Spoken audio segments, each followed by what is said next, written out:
যখন দরকার তখন দেখতে পাওয়া যায় না। ঘূর্ণিঝড়ের সময় তোমার দেখা নাই রে, তোমার দেখা নাই। বন্যার সময় তোমার দেখা নাই রে, তোমার দেখা নাই। কোভিডের সময় পাওয়া যায় না, বিপদে আপদে অনুবীক্ষণ যন্ত্র দিয়ে খুঁজে পাওয়া যায় না। এখন এত ভালোবাসা, ডাল সেদ্ধ, লুচি, ফুলুরি, চুল কাটা, দাড়ি কাটা সব করে দিচ্ছে। আমি মায়েদের অনুরোধ করব, আজকে কত তারিখ? 17।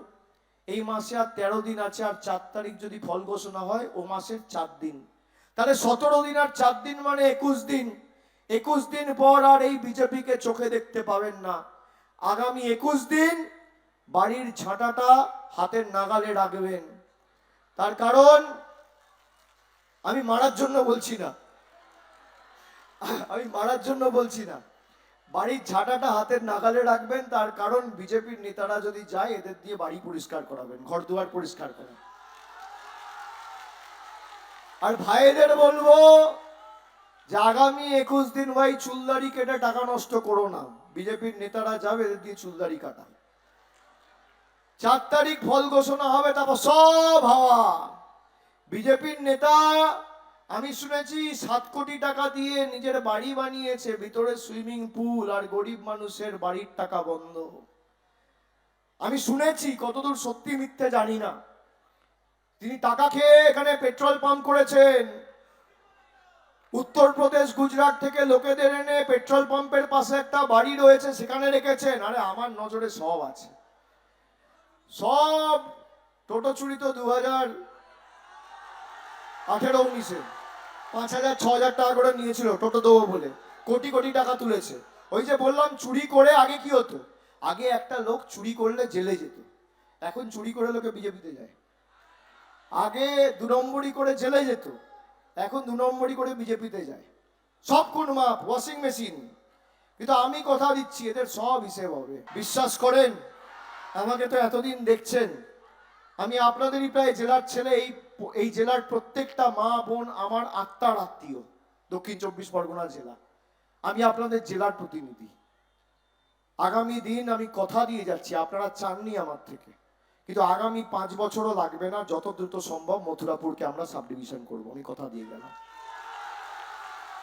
আমি কথা দিয়ে গেলাম। এর জন্য মুখ্যমন্ত্রীর সাথে আলোচনা করা, কথা বলা, আমি নিশ্চিতভাবে বলবো এটা আপনাদের পাওনা। যদি কাকদ্বীপ হয়, ডায়মন্ড হারবার হয়, ক্যানিং হয়, আলিপুর হয়, কেন মথুরাপুর হবে না? নিশ্চিতভাবে হবে, এবং যত দ্রুত সম্ভব মথুরাপুর মহকুমা আমরা করব। আমি কথা দিয়ে যাচ্ছি আপনাদের। মহকুমা কোর্ট, মহকুমা অফিস, আপনাদের অনেক সুবিধা হবে। হবে না? দেখুন, আপনারা বলেননি, কিন্তু তাও আমি শুনেছি, আমি খবর পেয়েছি। আমি ঠিকই করেছিলাম যে আজকে আমি রায়দিঘিতে গিয়ে মানুষকে এই কথাটা দেবো। আমাদের তো প্রতিশ্রুতি বা সংকল্প না, আমাদের প্রতিজ্ঞা। আপনারা আমাকে আদেশ করবেন, আমরা বাস্তবায়িত করব। আপনার সাথে আমার আত্মিক সম্পর্ক। আর যেখানে যা দরকার পড়বে, তাপসদাকে ভোট দিয়ে জেতানো মানে সরাসরি আমাকে জেতানো। আমি রয়েছি আপনাদের প্রতিনিধিত্ব করার জন্য। এই রায়দিঘির সার্বিক উন্নয়নের দায়িত্ব, দায়ভার আমাদের। এখানে সবাই আছে, উদয়, মানবেন্দ্র, ওদিকে শান্তনু, বাপুলিদের পুরো টিম, সবাই ঐক্যবদ্ধ হয়ে কাজ করছে। 4 তারিখ ফল ঘোষণা হওয়ার পর যারা বেশি দাপাদাপি করছেন, এমনি তো বুথে বসার লোক নেই, তারপর বড় বড় হুঙ্কার, 4 তারিখ 12টার পর কিন্তু রায়দিঘিতে ডিজে বাজবে। তারপর কোথায় পালাবে এদের লোকেরা দেখবো। এবিপি আনন্দ, এগিয়ে থাকে, এগিয়ে রাখে।